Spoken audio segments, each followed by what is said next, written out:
घर वालों का इसरार बढ़ता ही जा रहा था कि मैं शादी करूं, लेकिन मेरा फिलहाल शादी का लड्डू खाने का कोई इरादा नहीं था। घर वालों ने भी मेरी शादी अब बाकायदा तौर पर जिद बना ली थी कि इसको अब घोड़ी पर चढ़ाकर ही दम लेना है। आज शाम को भी सारे घर वाले इकट्ठे होकर मुझे शादी के लिए राम करने की कोशिश में लगे हुए थे। आखिर मैंने भी ढीठपन छोड़ा और बर्बादी, ओहो मेरा मतलब है शादी के लिए तैयार हो गया। सब घर वाले बहुत खुश हुए कि चलो इसकी शादी के साथ इसकी आज़ादी भी ख़त्म हुई।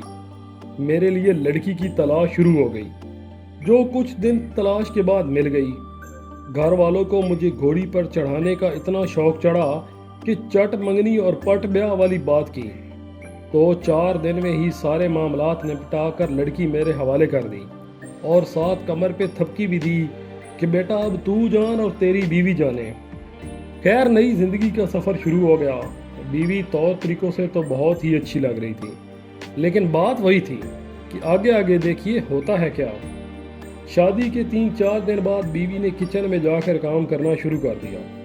एक दिन मुझे अचानक ख्याल आया कि रोटी बेलने वाला चकला बिल्कुल भी आवाज नहीं कर रहा है, मगर ये कैसे मुमकिन है। उसकी तीनों टांगें स्लेब पर टिकती ही नहीं थी। एक टांग छोटी होने की वजह से खटखट होती ही रहती थी। ये सोचकर मैं किचन में गया तो बीवी बड़े आराम से उसके ऊपर रोटी बेल रही थी और उसकी जरा भी आवाज नहीं आ रही थी, और चकले की तीनों टांगें अलग अलग होकर जमीन पर पड़ी हुई थीं। मैंने बेगम से पूछा, ये चकले के साथ तुमने क्या कर दिया? वो बोली, कुछ नहीं, ये कुछ ज्यादा ही खटपट कर रहा था तो मैंने इसकी सारी टांगें तोड़ दी। भाई मेरा तो यही स्टाइल है।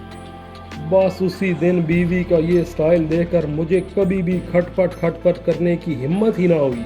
यही सोच लिया, जो 3 तोड़ सकती है उसके लिए 2 को तोड़ना कोई मुश्किल बात नहीं।